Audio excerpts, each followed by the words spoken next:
Dans ce journal, nous parlerons de la signature d'une convention de financement de plus de 190 millions de francs CFA entre le Cap Sahel et le Duché du Luxembourg au Niger pour lutter contre le trafic illicite des migrants. Ensuite, dans cette édition, il sera question de terrorisme avec les dernières attaques au Burkina Faso et la nécessité pour le Niger de renforcer la sécurité.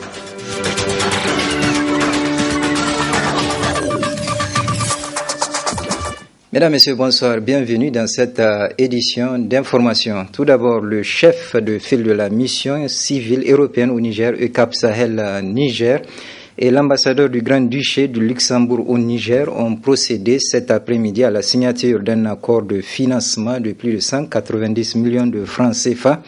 Le montant servira à l'achat de matériel pour lutter contre le trafic illicite des migrants. Compte rendu Abdelrazak Idrissa et Soumaïla Abdoulaye. Le financement servira à l'acquisition de 6 véhicules équipés de systèmes de transmission radio pour les acteurs chargés de la mise en œuvre de la loi relative à la lutte contre le trafic illicite des migrants récemment adoptée par le gouvernement nigérien. Ce financement, qui est déjà le deuxième du genre, s'élève à 290 000 €, soit plus de 190 millions de francs CFA.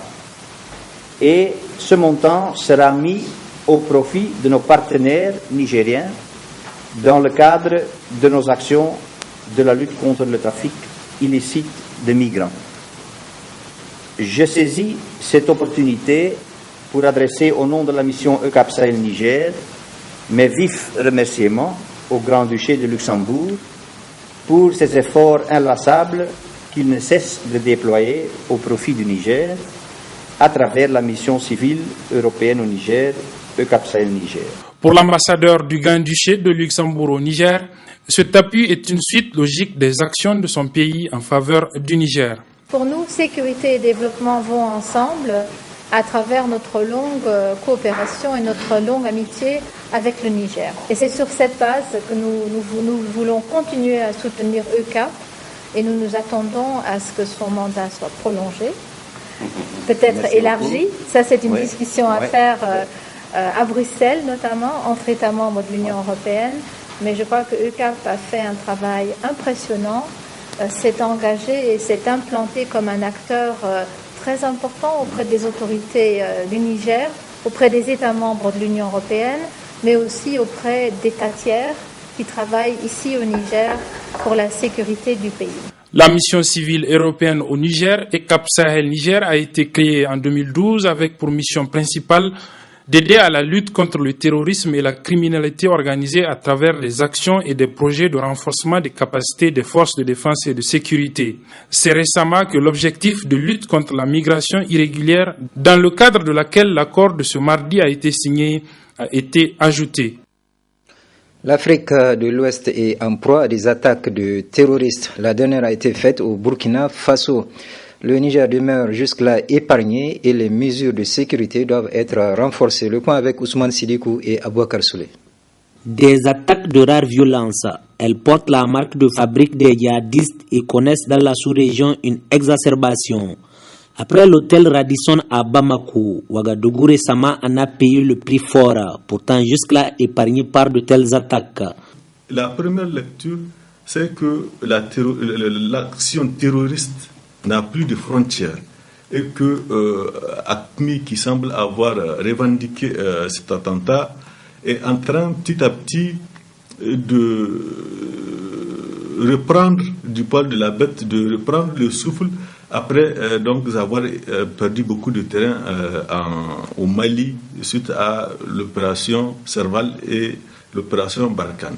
Donc il faut voir un redéploiement de l'activité terroriste et la cible c'est un hôtel.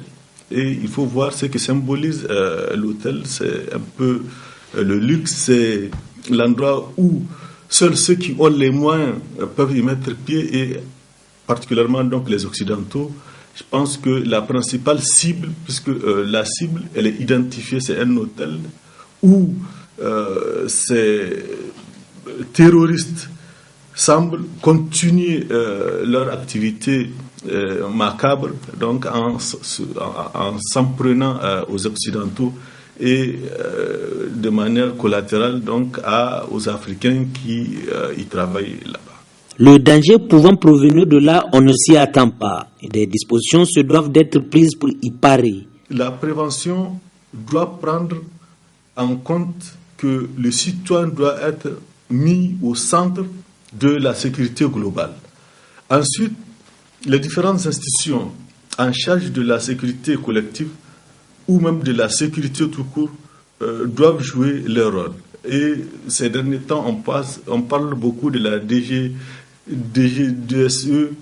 qui a pris une orientation autre. Je pense que en matière de sécurité extérieure, en matière de renseignement, en matière de sécurité d'État, je pense qu'il faut la recadrer dans ce sens que dans le sens politique, puisqu'il y a des organes chargés de la sécurité interne, il y a les organes judiciaires. Je pense que chaque institution doit jouer son rôle. Le Niger constitue un havre de paix, mais vu le contexte sécuritaire actuel, le niveau d'alerte ne doit jamais baisser et chacun se doit de jouer sa partition. Depuis ce matin, au village de la francophonie, de l'atelier sur les stratégies d'extension de la sécurité sociale aux travailleuses et travailleurs de l'économie informelle. Cet atelier provient de l'initiative de la Confédération nigérienne du travail en collaboration avec la CNV internationale. Compte rendu Michel Deji et Sadou Demi. C'est un atelier de renforcement de capacité à travers lequel la CNT et la CNV internationale posent le débat sur le problème que constitue l'exclusion persistante des acteurs de l'économie informelle de la protection sociale au Niger. Pour le moment, la plupart des travailleurs n'ont pas d'accès aux soins de santé, une pension de vieillesse ou l'assurance en cas d'accident de travail et de maladie. Ils sont dans une situation précaire.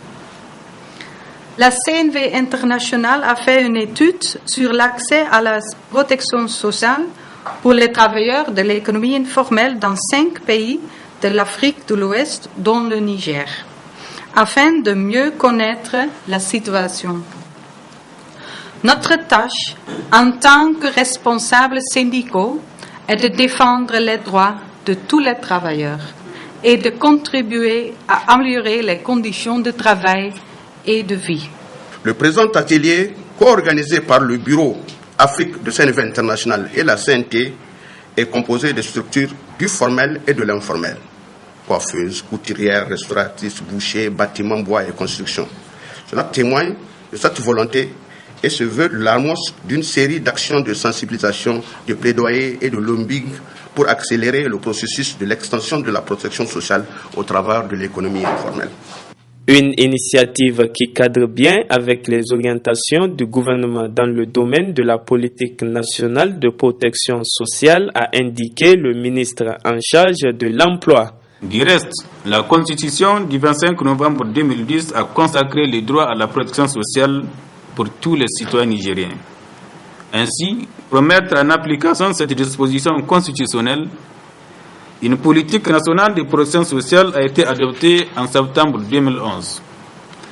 Aussi, sous la clairvoyance de son Excellence M. Brigitte Raffini, Premier ministre chef du gouvernement, il est mis en place en octobre 2014 3 structures de pilotage institutionnel unifiées de concertation, d'orientation et de coordination et de décision en matière de protection sociale. C'est donc le lieu ici pour moi, au nom du gouvernement de la République du Niger, d'adresser ma profonde gratitude à la CNV internationale pour ses multiples appuis à notre pays à travers la CNT Niger. Les conclusions des réflexions qui sortiront de vos travaux serviront sans nul doute, dans les prochains jours assurément, au démarrage du processus du dialogue national sur le socle de protection sociale visant à définir nos priorités et à formuler des mesures consensuelles et réalistes pour offrir à tous les résidents un ensemble de garanties élémentaires. Pendant les 3 jours que durera cet atelier, les participants auront à examiner en long et en large la question avec les personnes directement concernées en vue d'une mobilisation conséquente contre la vulnérabilité sociale des travailleuses et travailleurs du secteur informel. Nous arrivons à ce reportage dans lequel nos deux reporters, Ramatou Barté et Abokar Souley, se sont intéressés au commerce de la courge, tout en relevant les forces et les faiblesses de cette activité. Kabewa en Hausa, Laptanda en Zarma, la courge est en toute abondance en ce moment ici à la rive droite au bord du fleuve. Elle inonde les lieux où se côtoient en permanence vendeurs et acheteurs. En provenance de divers lieux, difficilement ces personnes arrivent à tirer leur épingle du jeu. La courge là, la plupart ça vient du Bénin. Et puis même ici au Niger, on trouve ça beaucoup. On trouve ça même ici au Niger. Ça vient de Dandi quoi. Hein? Dans les régions de Boboy là vers Falmey au bord du fleuve et ensuite vers les restes des régions du Bénin quoi. Pour le moment, la courge là se trouve ici maintenant. S'il n'y a pas trop d'achats là, les gens qui amènent la courge là, ils trouvent trop de problèmes. Même nous qui connaissons les courges quoi, on a trop de problèmes avec eux. La surproduction impuissante, ils la subissent et nombreux sont les facteurs qui y contribuent, d'où ces cris de cœur. Maintenant, il y a au moins plus de 4 pirogues qui sont là. Donc les pirogues là, on fait un jour sans compter et le deuxième jour on va compter. Comme ça, après avoir compté là, c'est à ce moment qu'on doit regarder comment faire le compte et les servir quoi. Bon, l'appel qu'on a pour qu'on vienne nous aider est toujours de dire à l'État où vient. C'est comme ça, non?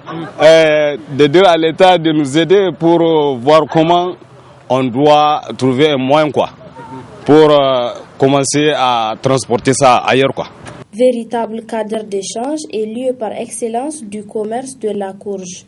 C'est une véritable politique qui se doit être mise en place pour réglementer le secteur afin que tous les acteurs de la chaîne se retrouvent et bénéficient des retombées de ce commerce.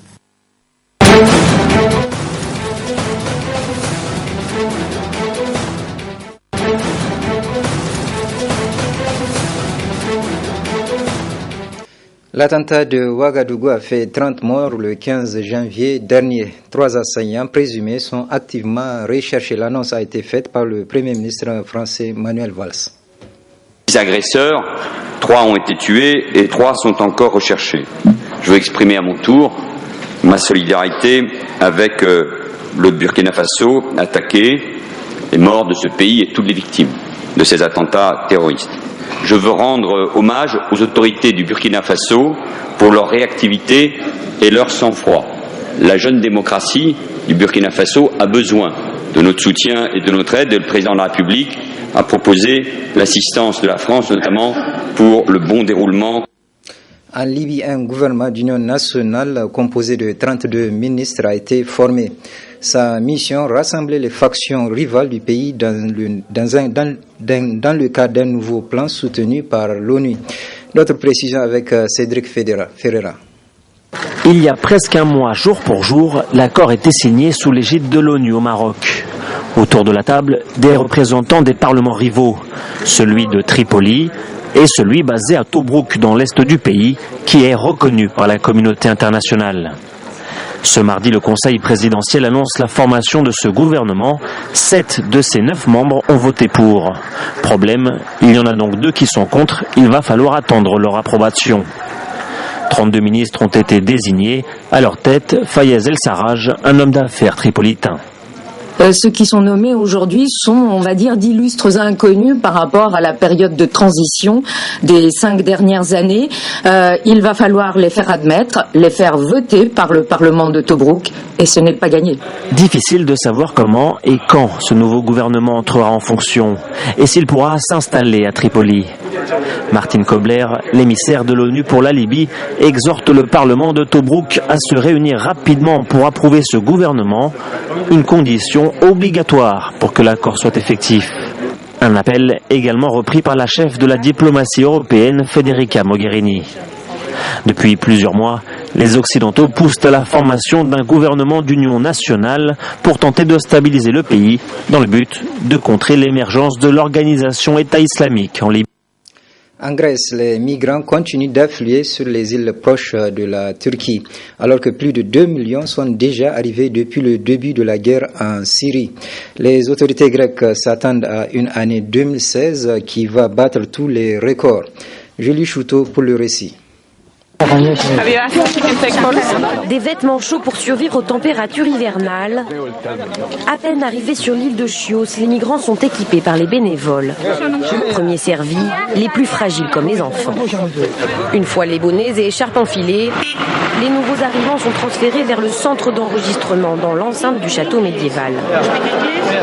Après une traversée périlleuse, les conditions de vie ici, même précaires, sont un soulagement. On doit essayer. Rien n'est impossible. Vous savez, nous avions une vie difficile. Donc ça, ce n'est pas difficile pour moi.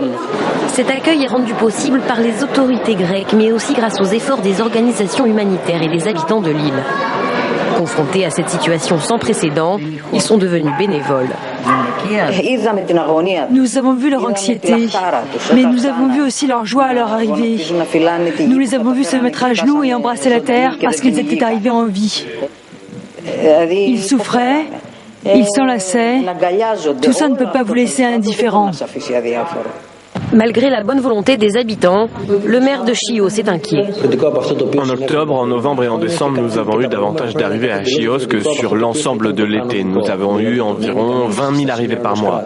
Ça me conduit à penser que les flux migratoires ne vont pas diminuer dans les prochains mois. Située à 7 km à peine des côtes turques, l'île de Chios a vu arriver 120 000 migrants sur ses plages l'an dernier.